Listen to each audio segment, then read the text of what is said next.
Before the 1950s, car manufacturers had a problem. Safety. Sharp flanges, metal that didn't crumple, untempered glass. And you can forget about seatbelts and airbags. Cars were dangerous. The problem was that the study of crashes was the study of the aftermath, trying to piece together what went wrong from a few vague clues.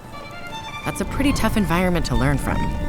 If the auto industry wanted to get safer, they needed a hero, someone that would allow them to study crashes from the inside. They needed Sierra Sam, the world's first crash test dummy. Over the course of Sam's life, Sam endured all manner of, testing. But these weren't random incidents. Each one was carefully planned and dissected. For the first time, Sam allowed experts to study what happens in a car crash as it happened, and then make adjustments to the cars accordingly, without the need for anyone to get hurt. So you can thank Sam for airbags, seatbelts, and all the things we take for granted. The safety features that were only made possible by studying crashes in real time. Today, car companies rely on dummies like Sam to create cars safe enough for us to drive every day. But what about the technology we use every day? How do we ensure it's secure, shored up, and has safety features built in to protect the people who use it? The same way the auto industry did all those years ago, by breaking things over and over, and then studying exactly what failed from the inside.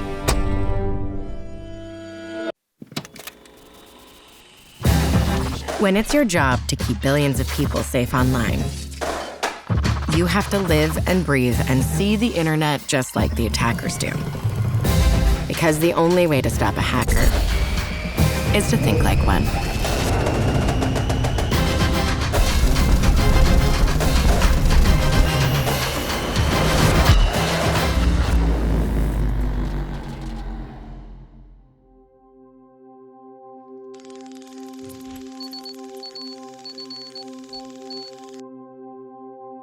This is Daniel Fabian. Hey. Despite his disarming presence, he carries one of the most diabolical titles in all of Google. The job title I chose for myself is Staff Digital Arsonist. Yeah, I run the offensive security team. So setting things on fire in this context mostly means to run what we call red team exercises, where we basically take the role of an attacker and try to hack into Google. You heard that correctly. Google's Red Team is a group of security employees who spend their days just trying to break Google's security. I think it's totally fine to just say we're hackers. I was always kind of interested in the mechanics behind things. I remember my mom got super upset because I disassembled one of her watches. No particular reason outside of curiosity how it works. Tiny gear wheels and they all click together. It just fascinated me. I wasn't able to put it back together just to get ahead of that question. But I think a hacker is someone who tries to break things in order to understand them. It may sound unsurprising, but this hacker mentality is shared by many of Daniel's colleagues. I mean, since I like taking things apart and finding issues, the best place to do it is in the Red Team. This is Neeru Raghupathy, a security engineer on the Red Team. But in some circles, she's known by a different name. My handle is Corgi. Yeah. Beyond screen names and avatars, she's even got the hardware to prove it. I should have never told the Corgi story. It was supposed to be an Easter egg. Yes, I would say I'm a hacker. I might qualify it by saying I'm an ethical hacker, where you're not hacking to steal things, you're hacking to help fix things. What's your relationship like with the Red Team? The Red Team are my favorite enemies. They bring a completely new way of looking at the system because they're not burdened every day with having to maintain it, with having to deal with reliability issues and functionality issues. And that's so valuable for us understanding that we didn't actually build it always the way we thought we did. how does it hold up against actual hackers? That's kind of our job as a red team to come give that answer. So they're kind of like our agents of testing, if you will.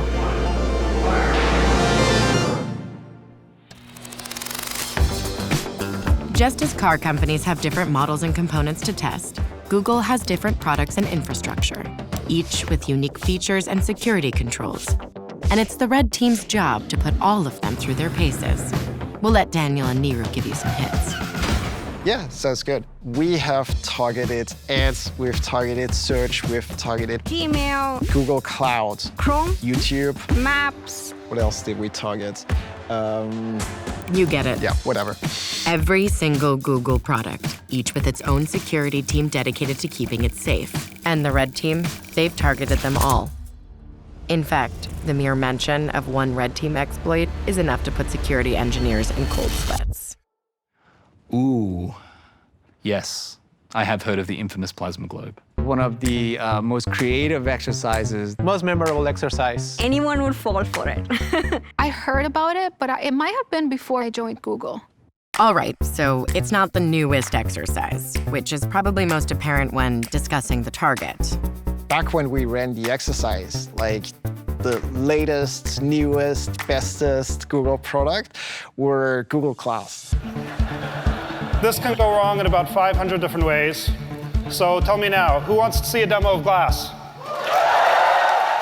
That's right, Google Glass. A phone for your face. It's part of my life. I'm never going to take it off. Google's first venture into wearable technology. We wanted to target people who work on Google Glass so we could get access to design documents, blueprints, the electronics behind it, everything that a real adversary would be very interested in. Some of red teaming is to actually understand how people in the real world are causing harm and actually emulate their behaviors. That doesn't mean that we will do everything an adversary does, right? Right. The red team has something that most attackers don't. Rules. Yeah, we have a set of rules that we call rules of engagement. First of all, don't break anything. Another obvious one is we can never ever access real customer data. The rules are also there to make sure no one actually gets hurt. Yes. No bribing, no coercion. They literally say it's not okay to chloroform security guards. Yes, obviously we don't do that as well. So in our exercise, we kept thinking, okay, what could we do to get Googlers to actually give us access to their computers? And one idea that we had is we could send them a small gimmick under some pretense, like, congratulations on your anniversary for working at Google. Here is a small gift. So what was this devious doomsday device that the team gifted to unsuspecting Googlers? Yeah, I have it here, actually. I searched my attic and I found it. It looks just like a very, very regular USB plasma globe. There is a thing as a regular USB plasma globe. Yes. A USB-powered version of the science gift shop favorite, adorned with a Google decal and loaded with malicious software. Now remember, this was 2012, a time when USB was perhaps the most ubiquitous interface on the market. Beyond thumb drives or webcams, people were plugging in fans, lights, fans with lights, charging devices you use every day, and pointless things you only use once.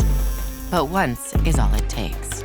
No matter how the ports were used, plugging in a USB could exploit a soft spot on a computer, allowing an attacker to easily get inside. When you plugged in the plasma globe, if you were super careful, you would see for like about a tenth of a second or so, a black window flash up on the screen.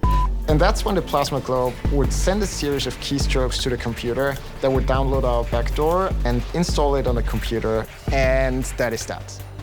To be fair, not everyone plugged it in, so there were definitely some people who were careful. However, we did get 2 or 3 people who plugged it in and who got infected. You might imagine successfully compromising these computers would mean the end of this story. But okay, I should take a step back The people that we compromised using the USB plasma globe were actually completely unrelated to Google Glass. Oftentimes, when you first get your foot in through the door, you might not be near what you're trying to get to. So think of it like playing a video game. You're in this level, you cleared the first area, and now you're in a new area, and the map is just black, right? So usually, in order to get to the target, it is multiple different security exploits that we call a kill chain. Yep, a kill chain.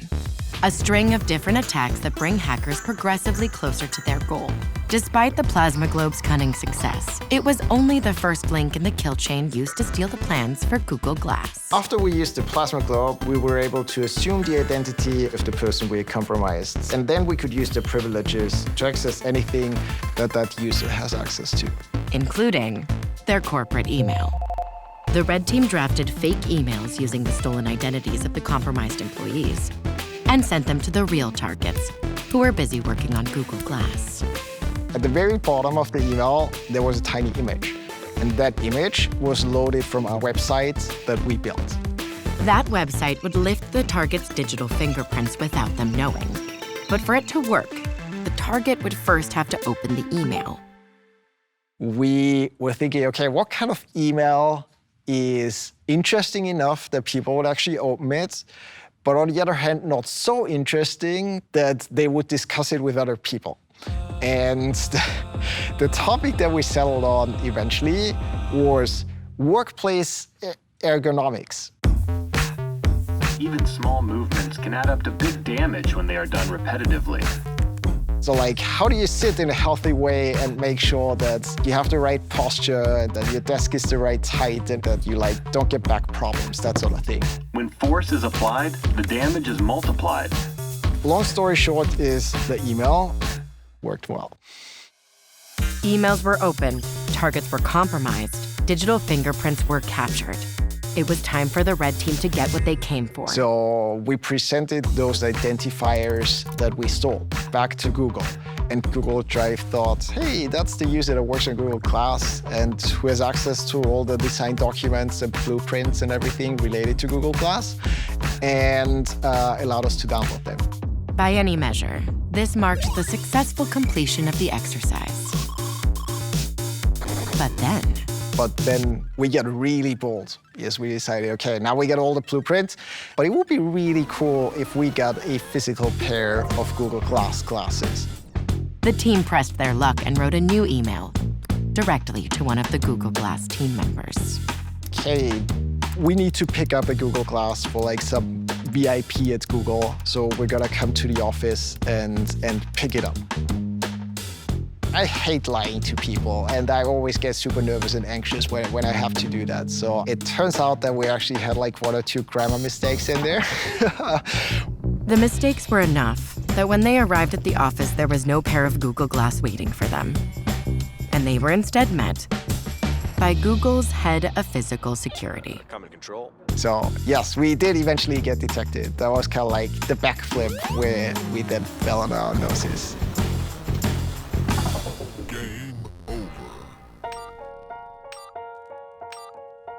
Even when the Red Team completes an exercise, the job is only half done. The other half, patching the holes the Red Team utilized to make their way onto Google systems, so no real attacker can use them in the future.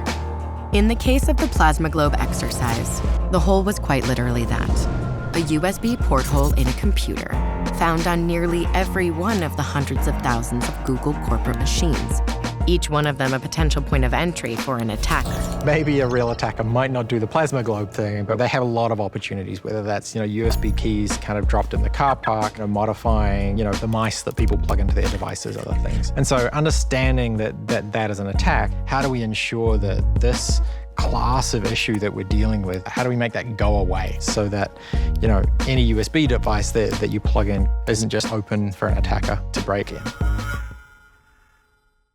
So we had to figure out how we gotta protect against this type of attack. And what we did was we developed a software that would defend USB ports against suspicious activity. Through USB, the plasma globe infected the machine by delivering hundreds of keystrokes of commands in a fraction of a second. Remember this? Yeah, that fast. Much faster than any human being could realistically type. This software listens for keystrokes. If the keystrokes come in too fast, then it blocks them. And just like that, USB ports across Google got a little bit safer. But what about the hundreds of millions of other USB ports in computers all around the world? Well, the nice thing about this fix is that we actually open sourced it as well. So anyone can install it on their machines and make sure that they are protected against this type of attack. Of course, this is just one of the countless patches Red Team exercises have created. They've helped make the internet safer for everyone. With that level of success, you'd think their work would make headlines and news stories. But the truth is, it doesn't, and probably never will. Red Team exercises are disappearing acts. Thousands of vulnerabilities brought to light and fixed in silence.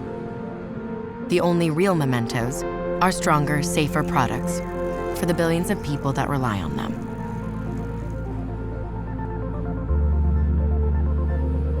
If we are able to make changes that make the next exercise much more difficult, I say we've done an amazing job, and we've actually achieved what we came here to achieve. And we do really see that, because probably 90% of the stuff that we do just doesn't work. You try it, and if it fails, it's okay. You try again. Does that failure ever frustrate you? It's a good thing when the Red Team fails.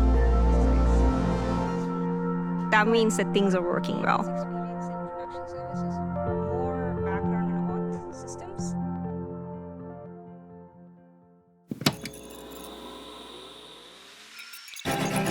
We ask people in the world to tell us about security issues.